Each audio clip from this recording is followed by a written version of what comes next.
While we argue about divorce settlements today, medieval wives faced something far more terrifying than losing half their assets. There were 9 specific punishments reserved exclusively for unfaithful wives, some so brutal they blurred the line between justice and torture. What counted as moral correction back then would make even the harshest modern laws look merciful. Medieval French towns had quite the reputation for creative public shaming, and boy did they deliver when it came to punishing cheating wives. The run of shame wasn't just a quick jog around the block, it was medieval reality TV at its most brutal. Here's how it worked. Caught in the act, both lovers got dragged from their beds, stripped completely naked, and forced to sprint through the cobblestone streets while the entire town watched. But wait, it gets worse. The woman had to hold a leash, tied to her lover's genitals. Yeah, you heard that right. Nothing says awkward morning after, quite like being dragged through downtown by someone's private parts while your neighbors throw rotten vegetables. Talk about a walk of shame that makes today's social media scandals look like gentle criticism. The whole spectacle turned into the town's biggest entertainment event. Families would line the streets, kids would point and laugh, and vendors probably sold snacks. Medieval folks didn't have Netflix, so public humiliation was basically their binge-watching experience. Running barefoot on those jagged cobblestones, pure agony. Your feet would be shredded within blocks, but stopping wasn't an option. The crowd made sure of that. Community involvement reached fever pitch. Everyone became judge, jury, and very enthusiastic spectator. What made this punishment particularly diabolical was its psychological impact. Physical pain heals, but this level of public disgrace, that followed you forever. Your baker would remember. Your priest would remember. Even your dog would probably give you judgmental looks. The French designed this spectacle as the ultimate deterrent. One public naked sprint through town, and suddenly that secret affair didn't seem worth the risk. Word spread fast in small medieval communities. Faster than gossip travels through a modern office break room. But here's the thing about medieval justice. It wasn't exactly known for being fair or proportional. The run of shame was just the beginning of what authorities had in store for unfaithful wives. And speaking of unfair, some husbands decided public humiliation wasn't nearly enough punishment. They preferred a much more permanent solution that didn't require running shoes or leashes. Now here's where medieval law got truly terrifying. Husbands didn't need courts, judges, or even a trial. Catch your wife in bed with another man, you could legally kill them both on the spot. And I'm not talking about some obscure loophole that rarely got used. This was standard operating procedure across most of medieval Europe. The law basically handed every husband a license to commit double homicide. No questions asked. Well, as long as he caught them red-handed, so to speak. But wait, it gets worse. Fathers and brothers got in on this action too. If some guy dishonored your sister or daughter, you could take matters into your own hands. Medieval families took the phrase family honor to deadly extremes. Makes modern family drama look like a sitcom, doesn't it? Here's the twisted logic behind these laws. Women were considered property, literally, like your horse or your plow, except more expensive to maintain. So when another man damaged your property, you had every right to seek immediate compensation. Through violence, naturally. The risk made secret affairs incredibly dangerous. Today's cheating spouses worry about divorce lawyers and alimony payments. Medieval wives face potential execution in their own bedrooms. Talk about high-stakes romance. These instant justice laws reveal just how obsessed medieval society was with honor and revenge. Your reputation meant everything, and a cheating wife destroyed more than just your marriage. She demolished your entire social standing. Men would rather become widowed murderers than cuckolded husbands. The executions themselves were brutal and messy affairs. No clean lethal injections here. We're talking swords, knives, whatever weapon happened to be handy. Medieval medicine being what it was, even minor wounds could turn fatal. But that's assuming the enraged husband bothered with minor wounds. What made this system particularly lawless was the complete absence of due process. No investigation, no witnesses beyond the husband's word, no chance for the accused to defend themselves. Justice moved at the speed of sharp steel. But here's something that might surprise you about who else faced these brutal consequences. Well, if you thought public humiliation was bad, wait until you hear about King Cnut's solution to cheating wives in medieval England. This guy didn't mess around. Picture this.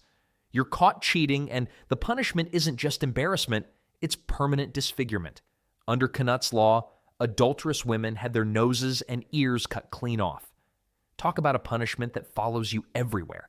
You couldn't exactly cover that up with medieval makeup, but the brutality didn't stop there. The woman also lost all her property to her husband. Everything she owned, gone. Her home, her belongings, even her jewelry, all transferred to the man she'd betrayed. It's like the world's worst divorce settlement, except you also leave missing body parts. The logic behind this horrific punishment was twisted but deliberate. Cutting off noses and ears created a permanent visible mark of shame. Everyone who saw you would instantly know what you'd done. No second chances, no fresh starts in the next village over. Your face became a billboard advertising your infidelity. And here's the kicker. This wasn't just about punishment, it was about deterrence. Medieval lawmakers figured that if women saw what happened to cheaters, they'd think twice before straying. Nothing says stay faithful, quite like seeing your neighbor walking around without a nose, right? The medical reality makes this even more horrifying. Medieval doctors weren't exactly performing plastic surgery. These mutilations were done with crude tools, no anesthesia, and zero concern for infection. Many women probably died from the procedure itself, making it less of a punishment and more of a delayed execution. What's particularly disturbing is how this law treated women like damaged goods once they cheated. The mutilation essentially marked them as used and untrustworthy for life. Meanwhile, their male lovers often faced lighter sentences or sometimes walked away completely unscathed. This wasn't justice, it was systematic brutalization designed to keep women in line through fear. The permanent nature of the punishment meant that one moment of passion could destroy an entire lifetime. But even King Cnut's savage approach wasn't the most creative medieval punishment. Germanic traditions took public humiliation to entirely different levels that would make reality TV producers blush. Well, if you thought the English had some creative ideas about punishment, wait until you hear what the Germans cooked up.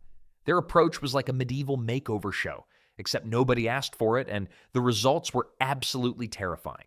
Germanic tribes had their own special recipe for dealing with cheating wives. First step, grab the shears. They'd shave off all her hair, leaving her looking like a medieval bowling ball. But here's the kicker. This wasn't just about aesthetics. Hair was considered a woman's crown of femininity back then. Removing it was like stripping away her very identity as a woman. Then came the wardrobe malfunction, except it was completely intentional. They'd strip her naked in front of the entire village. Makes sense, right? Because nothing says lesson learned quite like public nudity in front of your neighbors, the baker, and that gossipy woman from down the street. But wait, there's more. Like a twisted infomercial, they'd add public flogging to the package. The whole village would gather around like it was the medieval equivalent of a Netflix binge session. Everyone wanted front row seats to this disaster. The grand finale, expulsion from her home. They'd literally kick her out of town, bald and bruised, with nowhere to go. Think of it as the world's worst eviction notice. No 30-day warning, no security deposit back, just pure social annihilation.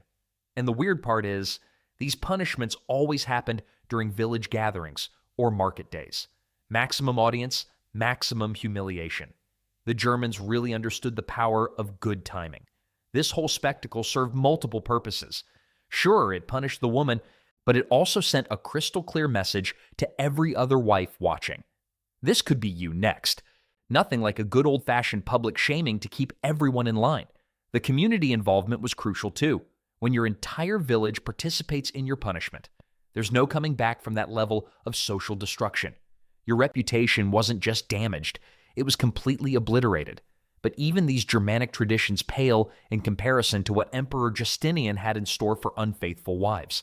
Emperor Justinian had what you might call a creative solution for dealing with cheating wives. Instead of immediate violence or public humiliation, he decided these women needed some serious alone time with God. 2 years of it, to be exact. Here's how it worked. When a wife got caught cheating, she'd be shipped off to a monastery faster than you could say, Hail Mary. But here's the kicker. After those 2 long years of prayer, reflection, and probably terrible food, her husband got to make the ultimate choice. Take her back or leave her there permanently. Talk about putting someone's fate in another person's hands. It was like medieval marriage counseling, except one person was locked away eating bread and water while the other sat at home deciding their future. The monasteries essentially became combination prisons and rehabilitation centers where unfaithful wives would spend their days scrubbing floors and contemplating their sins. The monks and nuns running these places probably weren't thrilled about their new guests either. Imagine trying to maintain a peaceful spiritual environment while housing women who'd rather be anywhere else. These weren't voluntary religious retreats, they were court-ordered spiritual boot camps. What made this punishment particularly cruel was the waiting game. 2 years is a long time to wonder if your husband still wants you back. Some women probably spent every single day hoping for forgiveness, while others might have secretly prayed their husbands would just move on. The psychological torture was arguably worse than physical punishment. Justinian's approach revealed something interesting about Byzantine society's relationship with religion and justice. They believed forced spirituality could actually fix moral problems. Whether scrubbing monastery floors actually made anyone more faithful to their marriage vows is highly questionable. But it sure made the emperor feel like he was being both merciful and tough on crime. The system gave husbands ultimate power while disguising it as religious mercy. Pretty clever if you think about it from a ruler's perspective, but if you thought monastery life was the worst punishment medieval society could dream up, wait until you hear about the shocking double standards that made men practically untouchable for the same crimes. While medieval wives faced death, mutilation, and public humiliation for cheating, their husbands, well, they got a free pass to play around like kids in a candy store. The double standard was so thick you could cut it with a butter knife. Men could sleep with prostitutes, servants, or pretty much anyone they fancied. The only rule? Don't mess with another man's wife. Because apparently adultery wasn't about breaking marriage vows, it was about property damage. Think of it like borrowing your neighbor's lawnmower without asking, except the lawnmower was someone's spouse. This wasn't some accidental oversight in medieval law. The whole system was designed around one obsession: bloodlines. Men needed to know their heirs were actually theirs, not some mystery child from the milkman. A cheating husband might create bastard children elsewhere, but hey, those kids wouldn't inherit the family fortune anyway. But a cheating wife? That was catastrophic. She could potentially pass off another man's child as her husband's legitimate heir. Medieval society treated this possibility like we treat computer viruses today, something that could corrupt the entire system. The inequality was breathtaking in its boldness. A husband caught with his mistress might get a stern talking to from the priest. Meanwhile, his wife faced having her nose sliced off for even looking at another man too long. It's like comparing a parking ticket to a prison sentence. This double standard created marriages that resembled business partnerships more than romantic relationships. Women were essentially locked in golden cages while men roamed free.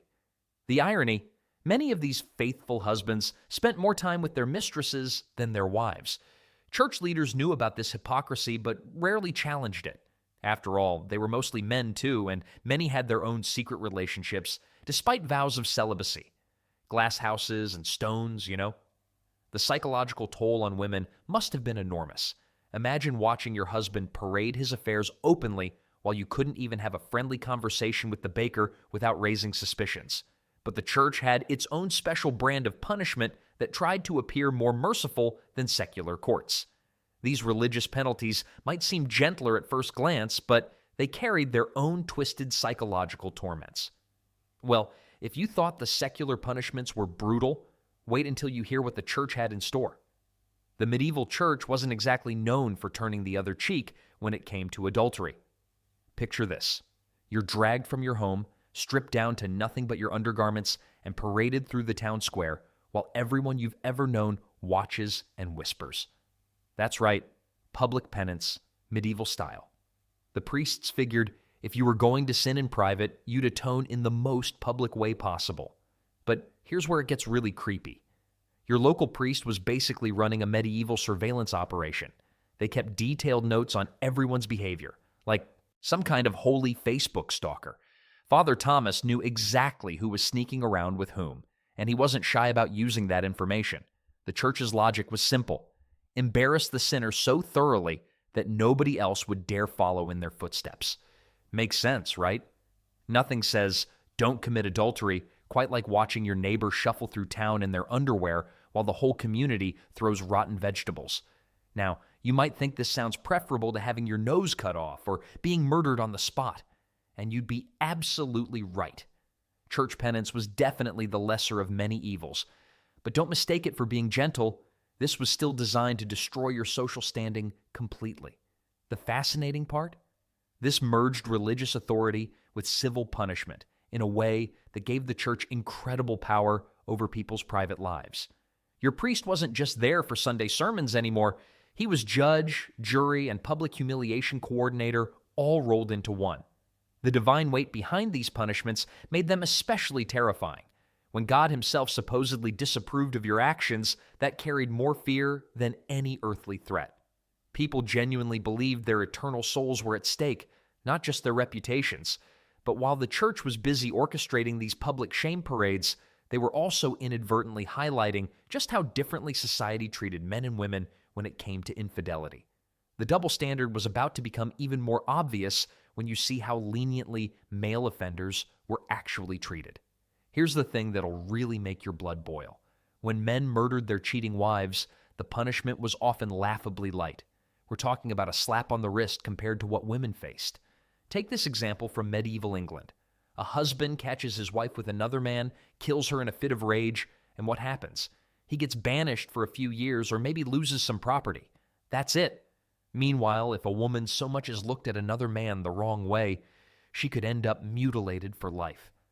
The contrast is absolutely staggering. A woman who harmed her husband, death sentence, no questions asked, but a man who literally murdered his wife? Well, boys will be boys, right? This wasn't some accident or oversight in the legal system.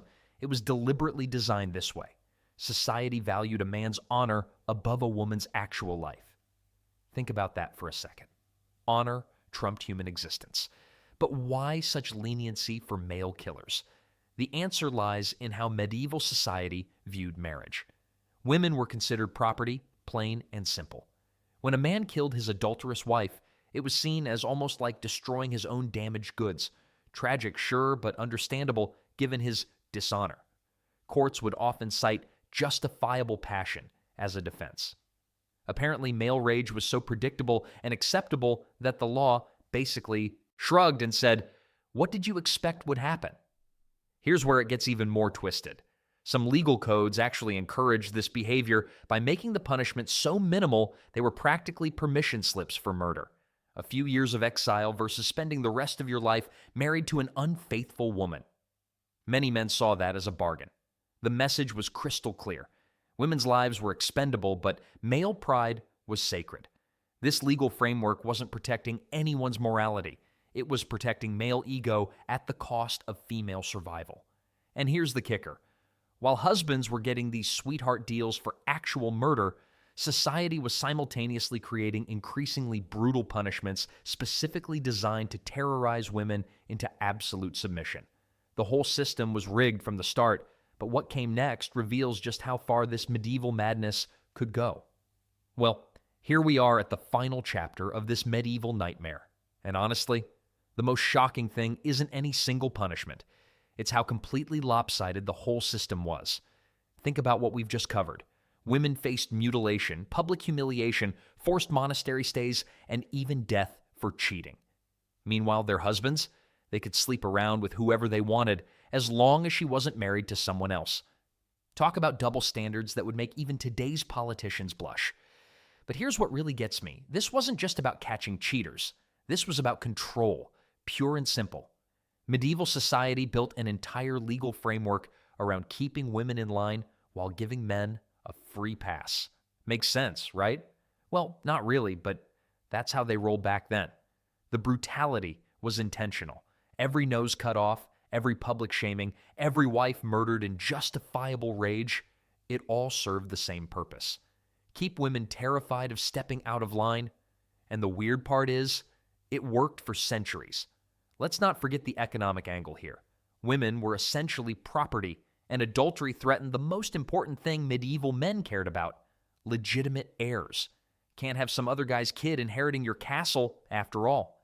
so they created punishments so horrific that most women wouldn't even think about straying. Then there's the community involvement aspect that really drives me crazy. These weren't just private family matters. Entire villages would turn out to watch a woman get flogged or paraded naked through the streets. Medieval people apparently had way too much time on their hands. What strikes me most is how these punishments reveal the deep-seated fear men had about women's sexuality. They couldn't handle the idea that women might have desires or make their own choices, so they responded with violence and humiliation. Looking back at these 9 horrifying punishments, one thing becomes crystal clear. We've come a long way from medieval justice. Thank goodness on that. Though when I see some modern relationship drama, sometimes I wonder if we've really evolved as much as we'd like to think. The stakes couldn't have been higher for medieval wives, and frankly, the house always won.